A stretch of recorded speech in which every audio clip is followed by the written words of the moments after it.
Cahaya Ramadan.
Makasih ya Mbak Nina udah nyanyi. Ini nih pokoknya kita sekarang tadi udah nyanyi kan. Nah sekarang gantian kita harus gerak dan lagu. Nah kayak gini loh, nih. Tuh. Seru banget nih. Lihat nih, bisa nggak? Ayo, coba ya. Ayo, gini. Tuh. Shake. Assalamualaikum Ibu-ibu. Assalamualaikum Terin. Waalaikumsalam. Waalaikumsalam warahmatullahi wabarakatuh. Lanjut lagi ya, kita udah mulai Teh. Oh udah, ya tapi Tanggung lagi mau buat konten sama Mbak Nida. Nanti. Ini Tanggung lagi viral ya Mbak ya. Kita udah kedatangan kita lagi narasumber. udah dapat kan udah bisa kan? Halo, kita udah kedatangan narasumber. Oh gitu ya. Ya maaf ya. Oke, baiklah. Nah, Nanti ini, kita habis selesai acara kita TikTok lagi ya. Ini kalau kita keranjingan sosial media ini begini. Nah, kita kadang-kadang bisa sampai lupa waktu. Nah ini tentu saja harus jadi perhatian kita bahwasanya sosial media jangan sampai membuat kita lupa waktu. Boleh bersosial media, tapi yang paling penting adalah kita harus ingat tugas kita. Assalamualaikum Prof. Waalaikumsalam. Ya Allah, maafkan Mbak saya. Nina. Kan bagian dari seni tadi nggak apa-apa ya Prof ya. Kita kan itu memanfaatkan platform yang udah ada. Kan boleh ya? Tergantung untuk apa. Oh gitu. Iya. Tadi kan maksudnya untuk gerak-gerak biar orang tuh happy, bahagia kan menyebarkan energi bahagia juga dengan Betul, gerak-gerak ya. begini. Boleh kan? Boleh membuat orang bahagia. Oh boleh membuat orang bahagia. Nah Teh, ini udah terlanjur ngobrol, kita perlu kenalkan dulu narasumber Oh kita gitu hari ya, ini. tapi aku udah kenal kok. Udah kenal ya, tapi pemirsa belum. Nah pemirsa TVRI Jogja ketemu lagi di acara Cahaya Ramadan TVRI Jogja. Hari ini kita akan bicara tentang sebuah tema yang sangat menarik sekali. Pasti udah tahu harusnya. Tadi Teh Herin ngapain? Ya, betul. Kita bicara tentang media sosial sebagai sarana dakwah. Tentu saja seperti biasa kita undang hari ini narasumber istimewa kita. Beliau adalah Profesor Dr. Fathul Wahid, Rektor Universitas Islam Indonesia, sekaligus juga beliau adalah pakar di bidang sistem informasi. Assalamualaikum Pak Prof. Waalaikumsalam warahmatullahi wabarakatuh, Mas Taufik. Pak Prof, sedikit komentar tadi Pak Ya. Prof. Gimana Pak Prof? Ya. Sosial media. Sosial media seperti halnya teknologi, apapun teknologinya, itu kan pasti hadir dengan dua sisi ya. Seperti pisau. Nah, pisau itu kalau di tangan penjahat, itu bisa untuk begal, bisa untuk membunuh misalkan. Tapi kalau pisau yang serupa di tangan dokter bedah, bisa untuk menyelamatkan nyawa. Yang tadi bisa menghilangkan nyawa, ini bisa menyelamatkan nyawa. Media sosial juga sama. Gitu juga ya. Bisa untuk berbuat yang jelek, tapi juga bisa untuk yang baik. Nah, tinggal dipilih. Karena dua-duanya ini mungkin dilakukan. Nah, tinggal godaannya sebesar apa gitu. Nah, dan kita mau memanfaatkannya untuk kebaikan yang bagaimana. Nah, terkait dengan ini kan media sosial. Memang sekarang kan dunianya itu memang sudah dunia maya ya. Betul. Ya kan kita hidup udah tidak lagi di dunia nyata. Betul. Karena orang lebih banyak lagi hidup di dunia maya. Betul. Ketika ketemu langsung gitu diam. Tapi pada saat di dunia maya, banyak Aktif. banget. Iya, betul. betul. Nah, kalau kita bicara tentang platform media sosial ini dikaitkan dengan dakwah gitu kan. Mungkin beda ya zaman Rasulullah ya, Prof ya. Nah, dakwah kan bisa dengan banyak teknologi kan. Dulu katakanlah menggunakan cara-cara konvensional ya. Datang secara fisik, ketemu tatap muka, dakwah dilakukan. Terus kemudian teknologi berkembang. Ada dakwah lewat suara, radio misalkan. Itu teledakwah. Kalau dulu hanya menjangkau orang yang di depan kita, yang kelihatan secara fisik, radio bisa dinikmati oleh ribuan bahkan jutaan orang. Terus kemudian muncul televisi. Televisi seperti hari ini kan sama ya kita ya. Nah ini juga kita bisa sebut sebagai teledakwah gitu loh. Teledakwah. Nah, kalau tadi dakwah konvensional ini teledakwah. Kemudian internet berkembang, ada sosial media dan lain-lain. Nah ini bisa menjadi terma baru, mungkin dakwah digital.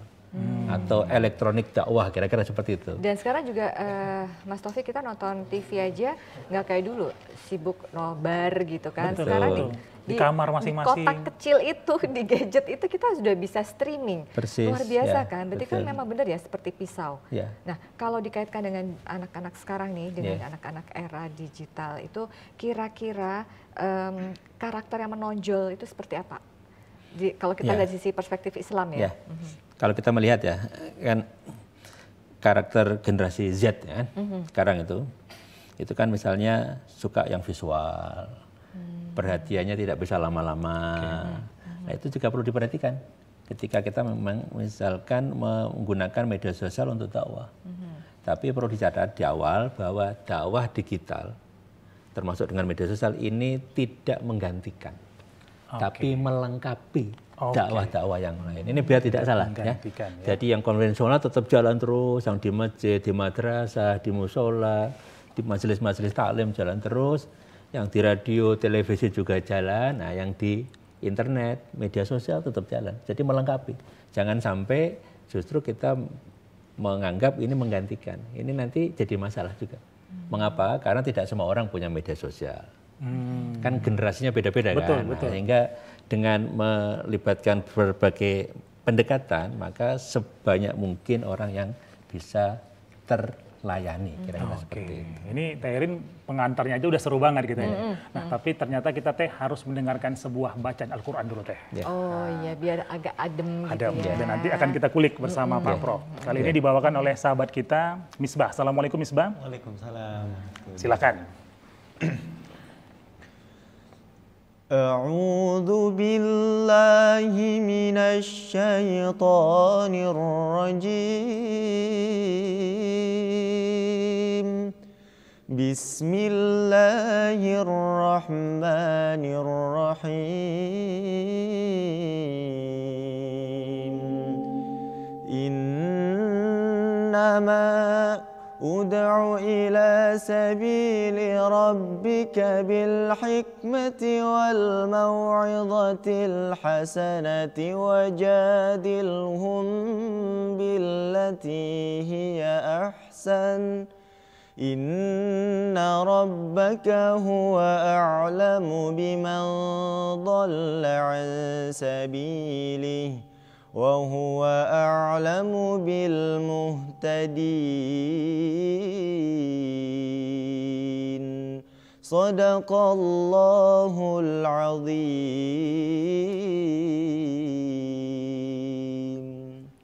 Maha benar Allah dengan segala firman-Nya.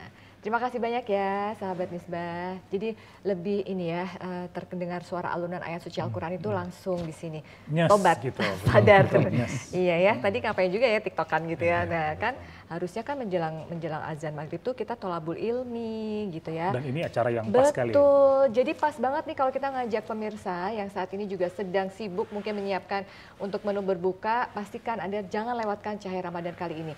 Karena kita juga akan memberi kesempatan Anda untuk bertanya dengan tema kita kali ini, yaitu tentang media sosial sebagai sarana dakwah.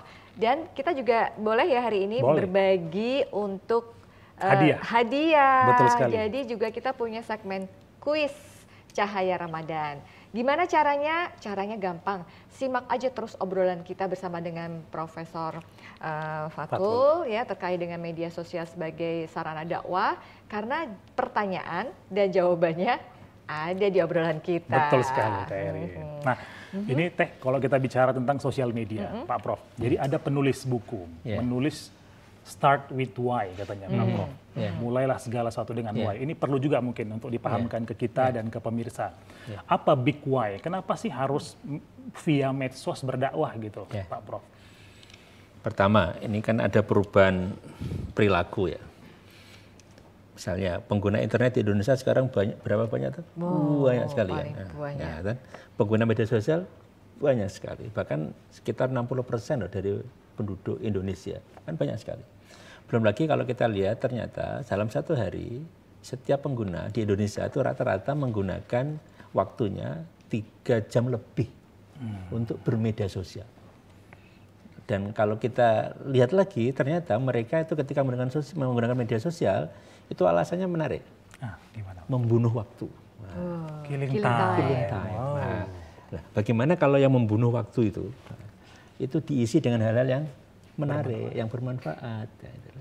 Nah ini kan pola yang berubah. Jadi ada peluang yang bisa dimanfaatkan untuk memasukkan, menyuntikkan nilai-nilai baik, pesan-pesan yang baik. Tapi kalau kita bicara dari dua sisi nih, dari dua sisi pengguna, mungkin mereka akan bicara, ini juga manfaat loh, ini juga banyak kaedahnya loh, kita bisa belajar tips-tips, kita belajar betul, benar nggak sih? Betul. Ngeles ini ya. Benar. Dakwah itu kan intinya membuat orang berakhlak lebih baik.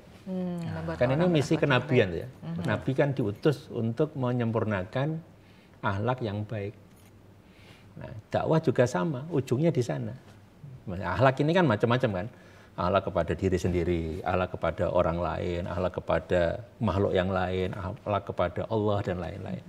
Nah, sehingga apapun itu, kalau ujungnya dalam memperbaiki akhlak, contoh lah misalkan memasak, kan kita memasak. Kira-kira kalau dari perspektif akhlak baiknya di mana? Memasak untuk keluarga, membahagiakan keluarga, ini kan akhlak yang luar biasa kan? Gitu. Benar juga ya. Jadi ujungnya untuk apa gitu? Jadi ujung-ujungnya ada syiarnya, ada positive vibes-nya gitu ya. Oh. Jadi ujungnya untuk apa? Oke. Nah, Prof, tapi ada yang mengatakan begini, Pak Prof. Kalau kita melihat scrolling itu, sosial media itu katanya otak kita bekerja lebih lambat dibanding kita membaca yang tidak bergerak, buku misalnya. Gimana Pak Prof? Ya, bisa jadi karena kita menikmati ya sesuatu yang kata tidak perlu berpikir banyak gitu kan. Ya. Kalau baca buku kan harus intens, memahami setiap kata, setiap kalimat. Kalau kita membaca konten, melihat konten, itu kan kita terhibur kan. Nah, sehingga jadi bisa jadi aktivitas otak kita juga mungkin tidak perlu sangat keras lah, kira-kira seperti itu. Nah, justru sekarang pertanyaannya adalah mungkin enggak membuat konten dakwah, tapi yang juga menghibur. Nah, jadi orang tidak sadar terpapar nilai-nilai baik, mendapatkan pesan-pesan bagus, tapi tidak merasa terpaksa. Ini kan bagus kalau bisa. Nah ini perlu kita pikirkan bersama-sama bagaimana caranya dakwah tapi menggembirakan. Iya, Ini kan menarik. Karena memang sekarang itu kalau di dunia sosmed, di dunia maya itu kan singkat, padat. Jadi orang itu lebih seneng kali ya scrolling, dengerin. Karena nggak sampai 7 menit, ya kan cuma singkat-singkat tapi langsung udah kena gitu. Ya. Tapi anehnya Teh, itu banyak yang lupa juga. Nah itu, Iya kan Pak Prof? ya itu yang memang tantangan itu. Itu termasuk akhlak pada diri sendiri sebetulnya. Ya. Bagaimana kita bisa membatasi kan?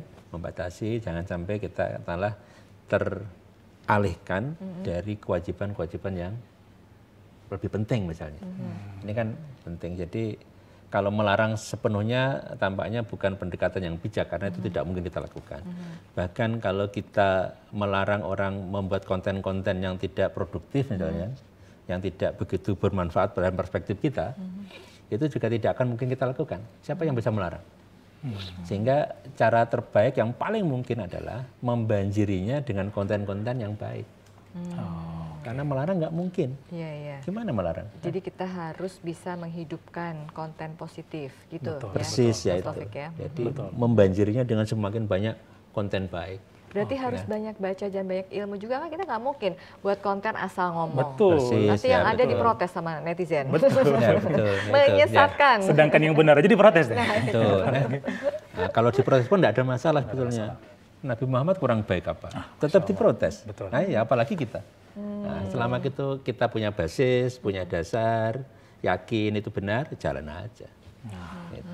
Oke. Nah, ini Teh, Pak Prof tadi An-Nahl tadi, coba kita kulik sedikit ya. Oh, Pak Prof, iya. An-Nahl 125. Betul. Apa pesan yang ingin disampaikan di ayat ini?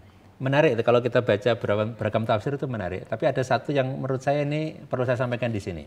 Gimana tuh? Kan ada 3 strategi besar dakwah. Yang pertama tadi bil hikmah, dengan hikmah. Kedua mauidhah hasanah, nasihat yang baik. Yang kemudian yang ketiga dengan mujadalah, nah, debat.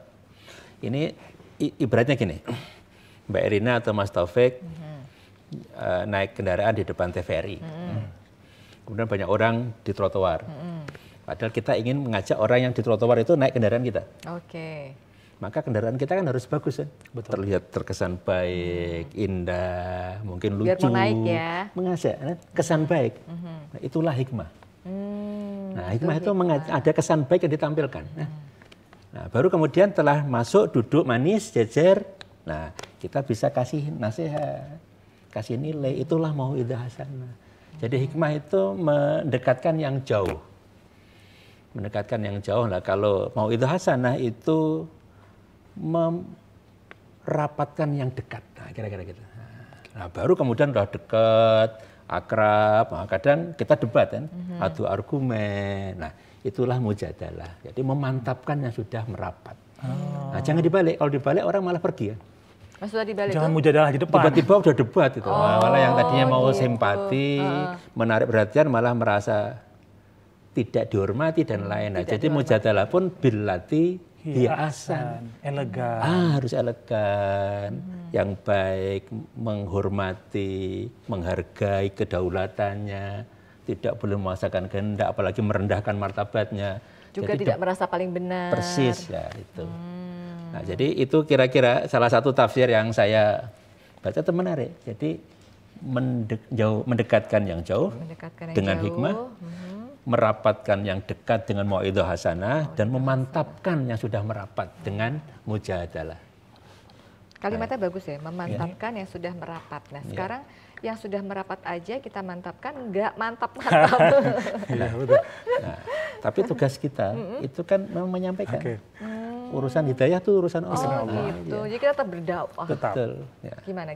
Nah, Teh Erin, ini perlu kita ingatkan lagi Teh Erin, gimana cara yang mau bertanya? Oh iya, oke, baik. Jadi untuk Anda pemirsa yang bertanya, bisa saja langsung telepon ya. Di mana teleponnya, yaitu di ini dia, sudah ada di layar kaca ya. Iya. Benar kan? Iya, saya juga sudah mencari nomor teleponnya di 580 800 ya. 580 800 untuk ada yang mau langsung telepon, tapi video call juga boleh banget. Langsung aja di 082 333 403 5 7274 ya, langsung. Mumpung ada Profesor Fatul, jadi kita bisa langsung ngobrol. Betul sekali. Nah, kita harus break dulu deh. Oke, Pemirsa jangan gitu, kemana-mana, tetap di Cahaya Ramadan. Cahaya Ramadan.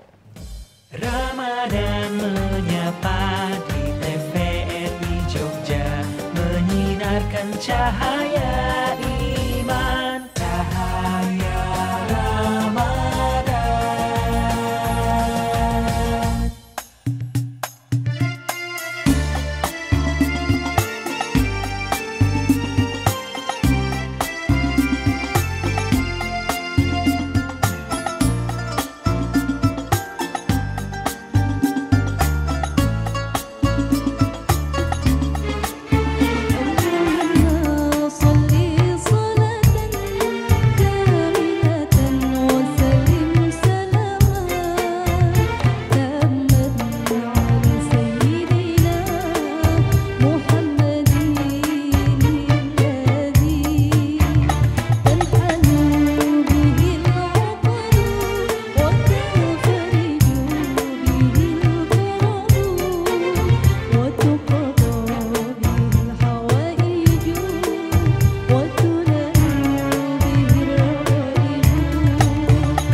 Kita masih kembali membahas tema yang sangat menarik tentang media sosial sebagai sarana dakwah, masih bersama Profesor Dr. Fathul Wahid, Rektor dari UI.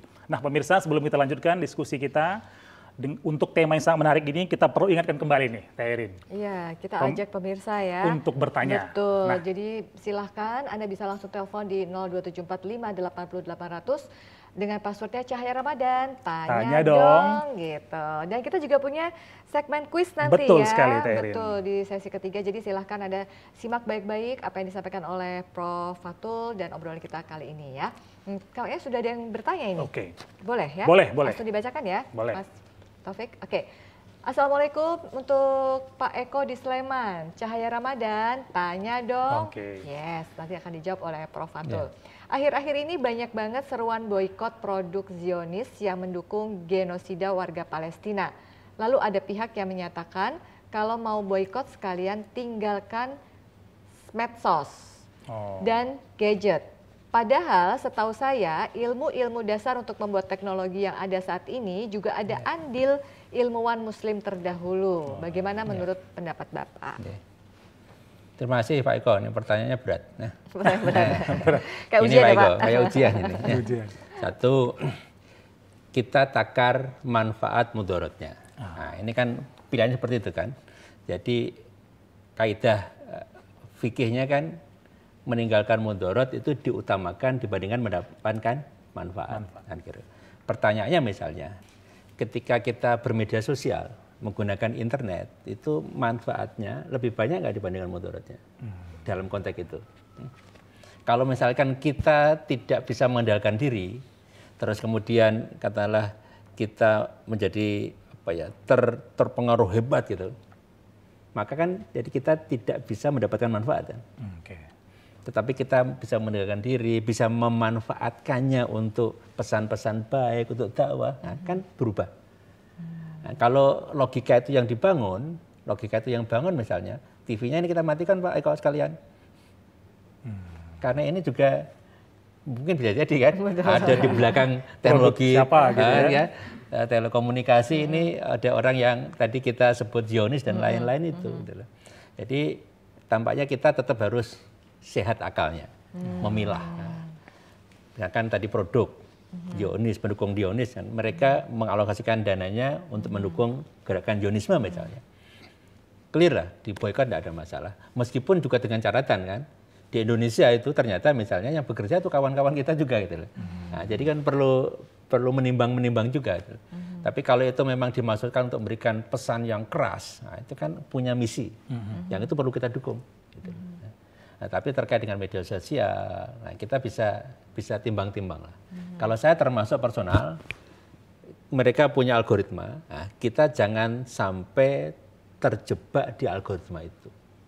Nah, kita memanfaatkan untuk kepentingan yang menurut kita baik. Menurut diri Menurut posisi kita, kita. ya. Misalkan tadi, untuk dakwah misalkan, untuk menyampaikan pesan-pesan baik, ini kan tidak dilarang. Dan itu akan memberikan dampak positif yang lebih dibandingkan dampak negatifnya. Nah, jadi tampaknya kita harus tidak emosional, kira-kira gitu kan.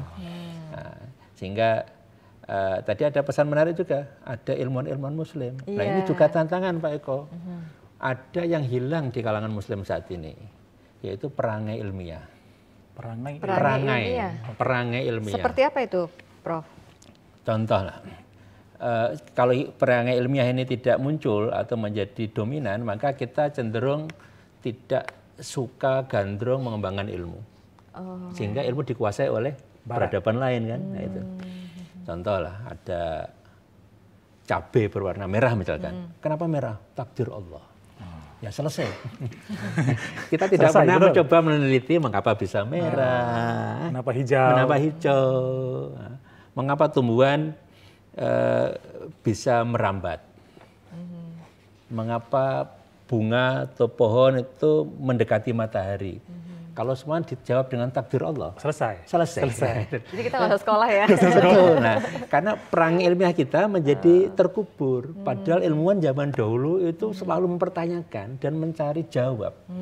Ada perangai ilmiah yang ditumbuhkan saat Rasulullah ya. Nah, sekarang itu kita perlu mengembalikan lagi perangai ilmiah itu. Mungkin menjadi salah satu konten dakwah itu.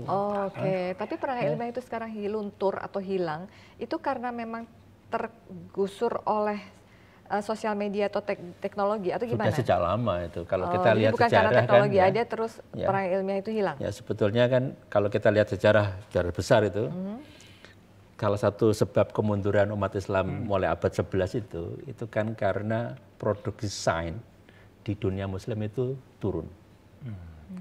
Dan mereka akhirnya diambil alih oleh Eropa kan saat itu, mulai abad 15, 16 itu. Nah, mengapa bisa turun? Itu ada sebab-sebabnya sebetulnya. Mulai dari krisis ekonomi di Iran saat itu sebagai sebagai epicentrum peradaban Islam. Ada di Timur Tengah atau ada juga di Alexandria, ada di Granada saat itu. Kemudian juga ada karena energinya habis untuk perang salib. Itu. Kemudian pengembangan sains menjadi berkurang. Terus kemudian juga ada yang membuat teori munculnya pemimpin agama, sehingga fokus banyak diberikan kepada pengembangan agama, ilmu-ilmu agama, tapi pengembangan sainsnya menjadi prioritas nomor 2, kira-kira seperti itu. Masih banyak teori yang lain, tapi paling tidak saat itu ada 2 pilar peradaban Islam yang runtuh. Yang pertama adalah dana, karena riset nggak mungkin tanpa dana. Betul. Nah, padahal itu krisis ekonomi saat itu. Yang kedua adalah komunikasi. Kenapa? Karena para ilmuwan akhirnya nyebar. Tidak lagi satu tempat, tapi nyebar. Akhirnya jangan dibayangkan komunikasi seperti saat ini kan. Ada internet, ada email dan lain. Dulu kan tidak ada. Nah, sehingga ini yang menjadikan runtuh. Nah, kemudian terus lama-lama menjadi menghilang. Nah, tadi perangai ilmiah tampaknya perlu kita hidupkan kembali. Dari mana kita harus bisa menghidupkan ini? Berdampingan dengan sosial media yang ada, berdampingan dengan teknologi yang ada. Ini kayak kita perlu mengajak pemirsa dan semua seluruh generasi, terutama generasi Z ini ya, yang akan memimpin Indonesia beberapa tahun ke depan gitu kan. Nah, tadi pertanyaan Pak Eko, ilmuwan yang mana? Kan kita sekarang kan gitu kan. Siapa? Ya siapa? Siapa? Betul. Kalau kita tidak mau menguasai itu, ya tadi sama lagi-lagi. Kawan-kawan kita di dunia barat menguasai dan kita menjadi pengguna terus kan. Benar. Jadi, menjadi pengguna. Nah, tidak menjadi produsen. Nah, ini yang tampaknya juga salah satu pesan yang perlu dilantangkan dalam dakwah. Nah, jadi bagaimana perangai ilmiah muncul kembali, selalu mempertanyakan tadi kan, kenapa ini bisa hijau, misalkan. Kayak start from why tadi kan. Persis, karena rasa ingin tahu itu menjadi basis untuk riset. Kalau tidak ada rasa ingin tahu, takdir Allah selesai. Kembali masa rasa ingin tahu nih Mas Taufik dan juga Prof. Banyak orang yang tahu kan, kepo nih tiap hari di dunia sosmed dari Facebook, Instagram, WhatsApp, statusnya siapa. Itu sibuk loh. Karena rasa keingintahuan. Ya, kan kalau ditanya, kamu kok kuat sih berjam-jam di depan handphone gitu? Kan pengen tahu. Ya, tapi pengen tahu yang salah kan itu. Manfaatnya tadi Pak Prof. Betul, ini kayak punya sense of belonging yang bagus, kemudian ini dibawa pulang, kira-kira gitu kan. Kan maksudnya bukan itu. Pak Prof, kan salah satu media yang paling banyak sekarang digunakan di Indonesia ini kan WhatsApp gitu Pak Prof. Bagaimana cara mudah nih Pak Prof? Kita mendakwah melalui media yang dipakai hampir seluruh masyarakat Indonesia. Untuk WhatsApp ini menarik ya. WhatsApp kan beda dengan misalkan kayak Facebook, Instagram. Mengapa? Kalau di Facebook, Instagram ini kan kita cenderung mengundang orang. Untuk mengunjungi, untuk melihat. Kalau nggak relevan, ya orang nggak datang, nggak membaca. WhatsApp ini juga ada 2. Kalau kita mengirim pesan, ini kan menyerang ya, tidak mengundang. Betul. Kan kita masuk rumah orang, kira-kira gitu. Nah, kecuali misalkan Mbak Erin atau Mas Taufik mainnya di status. Orang kalau tertarik bisa datang tuh. Bukan, tapi tidak menyerang gitu loh. Nah, ini kalau menyerang ini di konteks yang pas. Katalah kita punya grup kecil, sepakat bahwa ini hanya untuk itu. Dan informasi yang masuk ke situ ya hanya tentang itu kan clear. Tapi sekarang itu kan kadang semua informasi masuk. Awalnya sih iya punya komitmen gitu, Persis, tapi makin kesini mulai sampai satu-satu jualan dan lain-lain kan. Nah, ini punya masalah Mbak Erin sama Mas Taufik. Jadi kita terpapar banyak informasi yang nggak relevan akhirnya kan. Iya betul. Nah, nggak relevan akhirnya ada istilahnya itu namanya itu obesitas informasi. Obesitas bukan badan kita aja bukan ya. badan doang. Tidak banyak informasi juga informasi. Kita terpapar banyak hal akhirnya bisa jadi kalau kita tidak sadar kesehatan mental kita terganggu Mbak Erin. Kenapa? Kita kan harus mencerna banyak mungkin informasi yang tidak relevan. Akhirnya kita teralihkan dari misi penting kita. Pengambilan keputusan juga menjadi lebih lambat. Karena terlalu banyak referensi yang sebetulnya kadang kita memilahnya susah. Kalau dulu orang kan berpikir mencari informasi. Sekarang ini kan memilah informasi.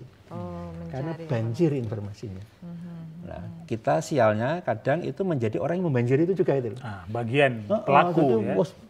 Forward. Dibaca aja enggak gitu loh.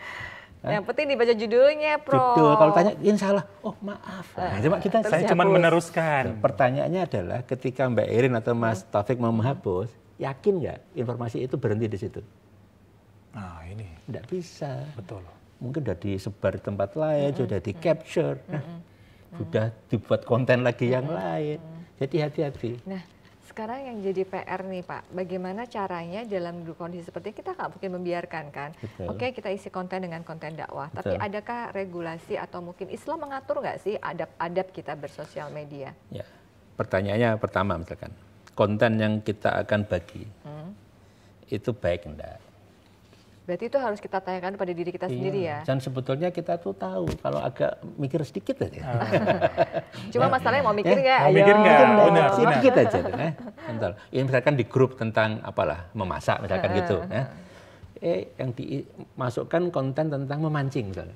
Nah, itu kan jauh kan, itu naik becak 1.000 gitu, lebih 10.000 lah, agak jauh lah kira-kira gitu. Kan memancing ikan, ikannya buat masak. Nah, kalau itu bisa nyambung tuh, nah itu makanya. Jadi taat dengan regulasi kesepakatan awal dalam grup itu juga menjadi penting dalam konteks ini. Dan ketika kita tidak bisa memproduksi konten sendiri, mendapatkan konten dari tempat lain, ya hati-hati juga. Ditabayun, ini kan adab yang lain. Jangan-jangan tidak valid. Jangan-jangan menyatut nama orang. Berarti mempertanyakan tadi kata kuncinya Pak Persis, Prof ya. tanya, Terus ya. jadi skeptis gitu loh. Itu kita salah menilai itu benar, itu tidak, kita salah menilai bahwa itu valid, kita anggap tidak valid, namun kita simpan, itu lebih baik dibandingkan dengan kita yakin itu semuanya valid, kemudian dikirim ternyata tidak valid. Oke. Azas kehati-hatian. ya, Pak. Hati-hati. Jadi tidak, kalau dalam bahasa agama tidak dosa lah, tidak menyebarkan informasi itu kira-kira itu. Oke. Tetapi kalau ini informasi kita sebar, kita tidak tabayun, tidak verifikasi, dan ternyata informasinya salah, informasinya bisa menghinakan orang lain. Nah ini kan jadi masalah, itu bisa jadi dosa jariah loh itu. Wah, dosa Karena jariah. nyebar kan, nyebar terus, kita tidak mungkin bisa menghapusnya. Tapi emang itu berdosa ya? Misalnya begini, kita ikut menyebarkan berita yang tidak baik, tapi karena ketidaktahuan kita, atau karena kita tidak mengklarifikasi dulu, atau mungkin berita yang kita sebarkan itu menimbulkan perpecahan. Ya kan banyak sekali sekarang seperti itu. Itu tuh sebenarnya dosa ya Pak? Tidak tahu itu tidak ada hukumnya. Tapi kalau nggak mau belajar itu ada hukumnya. Oh, tidak tahu tidak ada hukumnya. Betul ya, kalau nggak mau belajar itu ada hukumnya. Nggak mau belajar itu males atau memang nggak nggak mau tahu. Nggak mau tahu, dikasih tahu nggak mau tahu. Tidak mau membaca, tidak mau dinasihatin orang, itu kan beda lagi. Tapi sekarang tuh Mas Taufik nih, pengguna sosial media kita, media sosial itu bukan hanya dari generasi Z aja loh. Lansia, betul. Sekarang banyak loh yang pegang handphone juga. Betul. Nah itu malah tantangan lagi yang muda terutama. Kalau melihat statistik kan sebetulnya paling banyak tuh usia 25 sampai 34 tahun. Yang lama, yang sepuh juga ada, sinar-sinar ada juga. Nah mereka ini kan waktunya lebih terbatas, cenderung manut. Yang muda-muda ini yang seperti kita ini yang harus memfilter. Kayak kadang masih dapat kiriman pesan lah dari guru-guru saya. Saya, Bu, ini hoax loh Bu. Ya saya kasih tahu. Oh maaf. Jangan sebatas maaf kan. Betul. Saya nggak tahu dia sudah mengirim kemana saja. Betul. Iya, tapi kalau nggak saya ingatkan, kan beda Semakin lagi, panjang kan? lagi. Semakin panjang lagi gitu loh. Jadi kita ini yang harus mengawal. Kita Berarti tidak bisa menyalahkan mereka. kalau kita tahu, sebaiknya kita dengan sopan, dengan santun menyampaikan ya. Persis, itu kalau ya. kita tahu, kita diam aja, biar aja lah. itu Dosanya makanya, dosa ya, sendiri. ya. Kan membiarkan, itu kan seperti membiarkan kejahatan kan. Ya. Kita ingatkan. Ya ada yang diingatkan tuh menerima terima kasih, ada yang marah, itu nggak apa-apa kan. Nggak apa-apa. Namanya juga manusia. Betul. Saya jadi ingat sebuah kata dalam bahasa Inggris tuh ignorance. Ya. Ketidaktahuan, kebodohan ternyata dimulai dari ignore. Betul. Menolak informasi, belajar. Betul. Wah, ini Ya. ilmu banget nih kita Ternyata dapat dari Pak dapat Prof. itu ya, kata-kata itu real Betul. dengan kondisi sekarang. Jadi kalau kita mau belajar, insya Allah kita tahu. Persis ya. Pak Prof, ini tema Ya. kita menarik sekali. Ya. Teh, kita jeda dulu Teh. Oke, baik. Pemirsa jangan kemana-mana, tetap di Cahaya Ramadan. Ramadan menyapa di TVRI Jogja, menyinarkan cahaya iman, cahaya Ramadan.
Alhamdulillahirrahmanirrahim. Anda masih bersama kami tentunya di Cahaya Ramadan ya. Dan terima kasih untuk Alaska ya dan teman-teman ya ikut menyemarakan suasana Cahaya Ramadan kita kali ini. Dan sekarang tiba saatnya untuk Anda mendekatlah ke handphone Anda, telepon Anda karena kita sudah sampai di segmen kuis. Segmen yang paling ditunggu-tunggu. Betul. Nah pemirsa, segmen kali ini adalah segmen kuis. Nah siap-siap, angkat teleponnya kata Teh Herin tadi. Nah pertanyaannya saya bacakan langsung. Platform media sosial apa yang saat ini penggunaannya paling banyak di Indonesia? Tadi sudah sempat di-mention narasumber kita juga, bahwasanya beliau pernah men-share juga gitu ya, mendapat share dan seterusnya. Apa nama platformnya? Gitu ya. Bagi Anda yang ingin menjawab, sekali lagi kita ingatkan, bisa melalui video call di nomor 0823 3340 3574 atau seperti yang di layar kaca Anda. Jangan lupa passwordnya Oh, ada Cahaya passwordnya. Ramadan. Mau dong. Oke. Gitu ya. Jadi silakan. Cahaya Ramadan Mau dong. karena akan ada hadiah bingkisan lebaran ya. Bingkisan lebaran. Oke, sekarang kita lanjutkan lagi diskusinya. Sambil nunggu ya. Sambil nunggu. Pak Prof, sekarang kita masuk ke pengaruh lah Pak Prof. Pengaruh katakanlah lingkungan, orang tua ini kan pasti punya peran. Nah, bagaimana peran-peran orang-orang krusial di lingkungan kita ini terhadap kita dalam memanfaatkan sosial media? Orang itu cenderung menyontoh yang dilihat ya. Tidak anak kecil, orang tua juga sama kan? Iya, sama. Ya, makanya membangun ekosistem itu yang baik menjadi penting. Yang dilihat apa itu orang cenderung menyontoh. Kalau di rumah ya misalkan anak melihat orang tuanya. Kalau Prof, di sekolah, boleh koma dulu? Ya, silakan. Koma dulu ya Prof, maaf ya Prof ya. Karena sudah menelpon. Langsung ada penelpon, Iya. Masya Allah. Cahaya Ramadan. Cahaya Ramadan. Iya. Cahaya Ramadan, Iya. mau dong. Mau dong, alhamdulillah Pak. Dengan siapa dan di mana Pak? Namanya siapa Pak? Pak Adi di Sleman. Pak Adi di Pak Sleman. Adi di Sleman. Oh Pak Hadi di Sleman. Oke, jawabannya Pak? Pak Hadi? WhatsApp. Udah yakin Pak jawabannya WhatsApp? Benar? Bismillah ya Pak, kita tanya sama profesor dulu. Prof, apa Prof? Ya. Benar, dua jempol. Alhamdulillah. Benar, alhamdulillah. Betul, selamat Pak Hadi, ya. Selamat Pak Hadi ya. Pak Hadi silahkan. Alhamdulillah Pak, rezeki ya Pak ya di Cahaya Ramadan.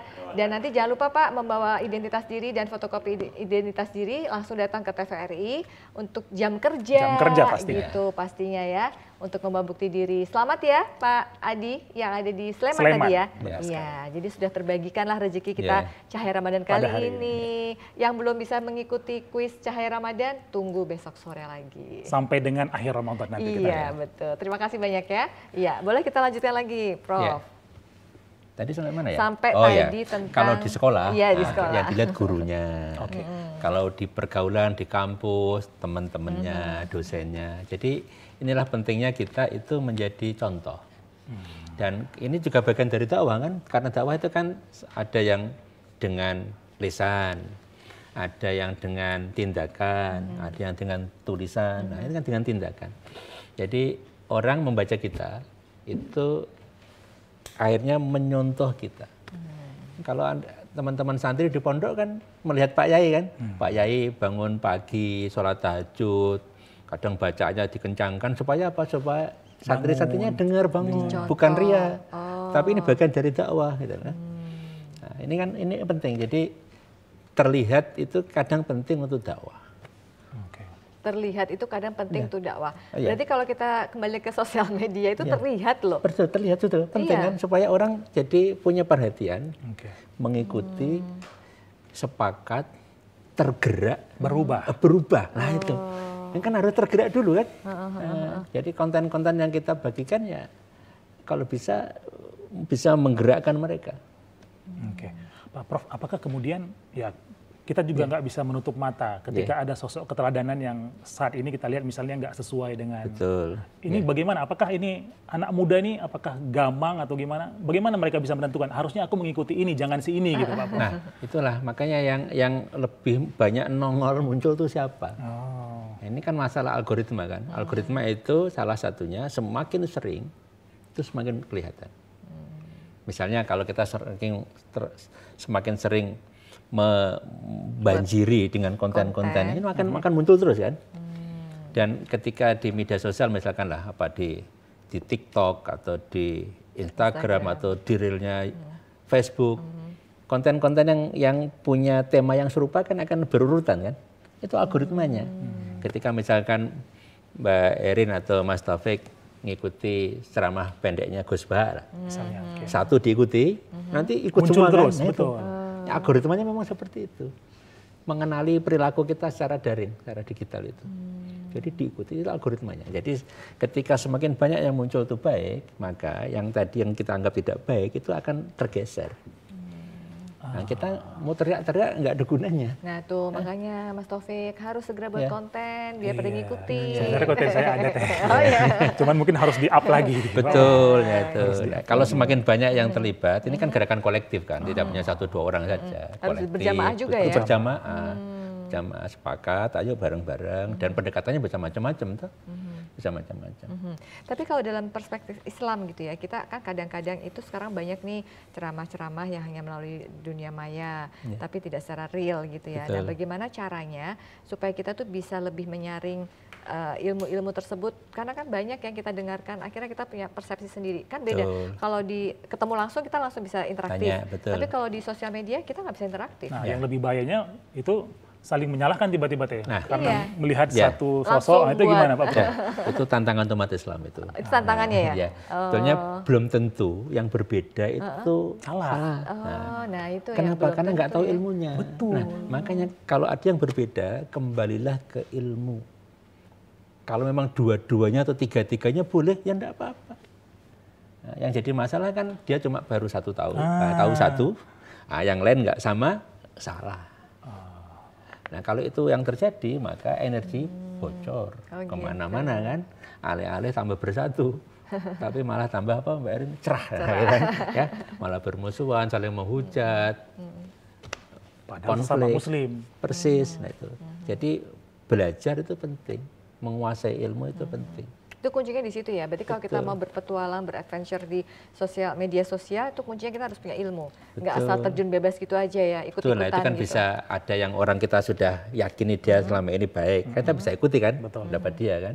Nah, salah satu indikasinya sebetulnya sederhana, yang tidak suka menyalahkan orang lain. Itu karena ada ustadz yang sebenarnya ada kan, lalu memberikan perspektif tuh. Betul. Oh ini tuh dasarnya ini, yang ini dasarnya ini, yang itu dasarnya Silahkan itu. pilih. Silahkan pilih. Nah, kalau itu yang dikembangkan, kan menjadi menarik tuh. Iya, ya. Bahwa beragama itu indah loh. Jangan sampai gini. Dalam dakwah itu kan Nabi itu kan diutus ada 2 peran sekaligus kan. Membawa kabar gembira dan membawa peringatan. Kan kadang sering kita dengar itu peringatan tuh. Betul. Haram, nggak boleh, bahaya macam-macam tuh. Jadi orang itu beragama kok susah ya? Kira-kira gitu. Takut Kok jadi. takut ya. Nah, makanya perlu ditambah, dilengkapi atau bahkan didahului karena di ayat Al-Qur'an yang ada itu selalu memberi kabar gembira dulu baru peringatan. Selalu gitu. Kabar Tidak gembira. memberikan peringatan baru kabar gembira. Lalu kabar gembira dulu baru peringatan. Nah, bagaimana beragama ini menjadi gembira, menyenangkan. Nah, karena tadi menjadi hikmah tadi loh. Kalau beragamanya udah menakutkan, gimana yang jauh mendekat? Kan sangat manusiawi kan? Orang kan akan menjauhi yang menakutkan, kira-kira gitu. Tapi kalau itu menyenangkan, menggembirakan, orang akan mendekat itu. Tanpa dipaksa kan? Betul. Nah, itu. Tapi benar nggak sih Prof, kalau misalnya orang tuh kadang suka menyakiti, menyinggung orang lain tuh melalui kata-kata. Iya. Misalnya ini menulis langsung kalau si A itu tidak baik dan tidak benar. Makanya jadi langsung kalimatnya tuh menyakitkan di Betul. media Iya, sosial iya. itu. Itu sebenarnya dalam secara hukum Islam itu termasuk apa? Karena kalau secara ketemu gini kita menyakiti langsung kan sudah Minta maaf gitu. iya kan dosa Nah, maksudnya ya menyakit. sama, Nah, kalau sama. dalam bentuk kata-kata Ya sama dong. dosa juga. Sama. Nah itu yang jadi masalah gini. Ketika kita aktif di media sosial, ya harus difahami bahwa itu ruang publik. Oh itu harus Meskipun ditanamkan kita ya, itu di ruang kamar publik. sendiri, bahkan di kamar mandi sendiri gitu kan, loh, itu ruang publik loh. Setiap kita sudah mengirimkan pesan posting sesuatu, itu akan dibaca Jutaan orang lain. manusia. Nah, sehingga hati-hati betul. Ketika kita menyakiti orang, kita seperti mempermalukan sahabat kita di depan publik, di ruang umum. Oh, itu Itu yang susah Nah, pada karena nahan, kadang Mas lupa Taufik. bahwa media sosial itu dianggap ruang privat. Oh, orang nggak tahu saya. Dan mengapa itu bisa terjadi? Karena media sosial memungkinkan anonimitas. Oh iya. Betul. Kalau gini kan Mbak Erin nggak Tahu bisa berpura-pura Iya, jadi iya, siapa iya. kan? Betul. Nah, tapi kalau di media sosial Nyamar. bisa menyamar, menyaru dari orang lain. Iya, iya benar-benar. Apalagi sekarang ada teknologi itu AI ya kan? Betul, Tuh, betul. jadi banyak orang sekarang berubah Persis. wajah. Betul. Tiba-tiba Nah, ngeliat Mas Ya. Taufik kok di sosial media kok ini kayak Kok Mas Roma Taufik. Irama gitu. Ya, Kok misalnya. Tapi kok beda Kok gitu. beda gitu. Itu kan teknologi. Betul. Nah, itu kan tinggal kekuatan iman kita, kira-kira gitu kan. Nah, saya bisa menyamar sebagai siapa saja. Ekstrimnya kan seperti itu. Bisa memfitnah orang dengan yang disalahkan orang yang saya tiru misalkan. Nah, kalau itu yang terjadi kan jadi masalah. Jadi kita mau melarang susah. Filternya ada di sini. Kalau dalam bahasa agama mungkin ihsan itu ya. Ihsan. Ihsan kan kita melakukan sesuatu seakan-akan kita melihat Allah, dan kalau kita nggak sanggup melakukan itu, maka yakinlah bahwa Allah melihat kita. Nah, kalau itu yang teringat terus, kan pasti kita hati-hati lah. Hati-hati. Pak Prof, Ya. ini kalau di sosial media kan tadi istilahnya apa? Obesitas Informasi. Nah, ada nggak Pak Prof flow, alur lah, bagaimana kita harusnya datang informasi harus kita apain dulu, Ya. kemudian kita cerna atau kita apain Ya. baru sebelum, bagaimana flow Ya. kita mengatur ini Pak Kita Prof? bisa melihat dari dua perspektif. Calon korban dan calon pelaku. Loh. Ini kok Calon pidana. korban kok ini. Oke, Kan gitu, calon korban dan calon pelaku. Karena kita jadi tanpa sadar membordir grup dengan pesan-pesan yang menurut kita relevan, tapi menurut orang lain nggak relevan itu loh. Ya, saring sebelum kita bagikan. Nah, itu untuk calon pelaku. Calon pelaku. Ya kan, supaya kawan-kawan kita tidak ebositas. Nah, tidak mencerna informasi yang nggak perlu. Iya, iya, iya. Tidak perlu terjangkit penyakit apa Mbak? FOMO namanya ya. FOMO. Iya, Oh, fear of takut missing out, ketinggalan. ya. Iya, iya. Selalu ingin menjadi yang pertama. Betul. Nah, kan itu. Betul, Itu yang betul. akhirnya orang itu kadang, pokoknya secepatnya forward. Jadi Gitu. nomor satu. Nomor satu. Yang tahu di grup. Tahu. Nah, Yang kira-kira update gitu kan. pertama kali. Nah, gitu loh. Itu sebagai calon pelaku. Nah, calon korban. Nah, mulailah misalnya memilah mana informasi yang memang perlu kita baca detail, mana yang kita abaikan. Tidak perlulah tahu kita untuk semua hal kan. Nah, cuma tadi lagi-lagi ya FOMO-nya tadi. Jadi, ini nggak relevan, tinggal aja, nggak usah dibaca, abaikan aja. Siapapun yang mengirim misalkan. Nah, itu filter personal kan, filter personal. Karena saya yakin setiap orang tuh tahu yang dibutuhkan apa. Cuma seringkali memang tadi terbawa emosi ya. Nah, terbawa emosi kan. Kayak inilah nanti mau buka puasa kan. Nah, mau apa aja mau dimakan itu kan. Difoto Padahal dulu. yang dibutuh mungkin cuma sepiring kecil udah cukup. Iya. Gitu kan. Betul. Itu. Kita kan pernah ya ada satu titik di mana seluruh orang Indonesia itu semua kebiasaannya jadi sama. Sebelum makan, foto dulu. Ya. Pernah kan ada Benar, satu benar. masa di mana sosial media Betul. itu sampai ada macam-macam keluarlah hadis-hadis yang akhirnya barang siapa yang makan kemudian tidak berbagi-bagi dengan loh pernah loh Iya, Prof iya. itu gimana coba? Nah, sekarang misalnya Mbak Erin ya di rumah foto kan, mau apa, tetangganya di tag yang perlu menu takjil siapa, silakan ke rumah ini ada fotonya kan bagus kan? Oh harusnya begitu ya? Mindsetnya dirubah Lah, iya kan? berarti. Tapi kalau untuk pamer, Bukan dari kita sendiri ya? tidak sensitif dengan lingkungan. Bagi contoh lah, ketika pandemi misalnya, Iya iya iya. saudara kita sulit mencari makan, kita punya makanan banyak, tinggal difoto, dikasih gambar foto makanan. Tapi kalau di foto ini loh ada makanan, siapa yang mau silakan Silakan saya datang. kirim. Nah, mesti jadi kan tergantung niatnya kan lagi-lagi iya, berarti kan. tergantung niat Mas Niatnya. Taufik. Oh ternyata berat juga ya berhadapan dengan sosial media. Iya. Godanya banyak. Oke. Mindset kata kunci tadi Pak Betul. Prof ya. Pola pikir kita ubah gitu loh.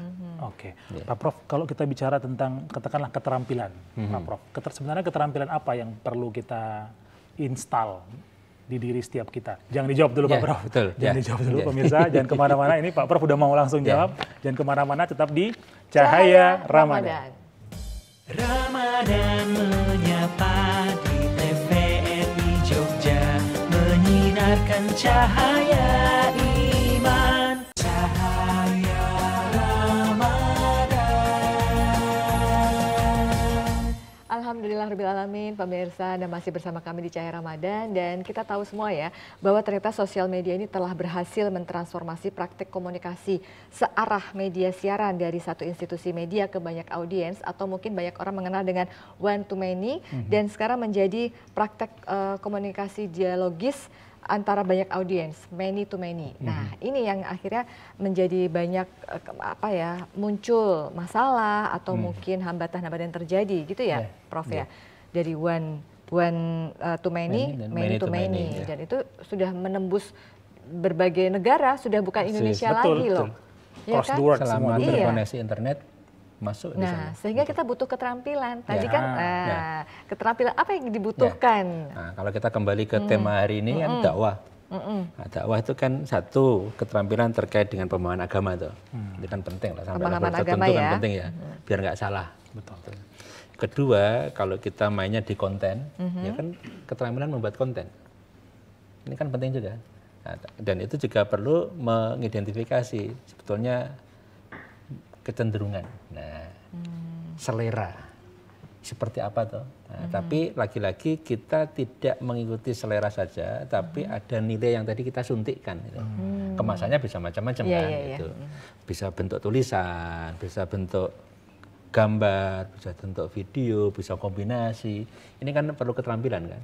Nah, kalau itu bisa, maka tadi many to many menjadi tidak masalah kan, karena siapapun bisa menjadi broadcaster, kira-kira gitu, dan siapapun bisa menjadi audiens.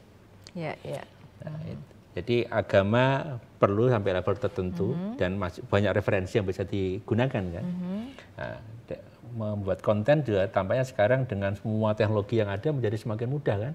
Tidak perlu yang luar biasa canggih kan, dengan banyak aplikasi, dengan cara yang sederhana langsung bisa menjadi konten yang menarik. Nah, yang ketiga konsistensi. Ini kan yang penting tuh, istiqomah. Nah, karena ini kan perlu dibanjiri ya, terus jangan setahun sekali kan beda lagi kan misalkan. Setahun sekali pas bulan Ramadan.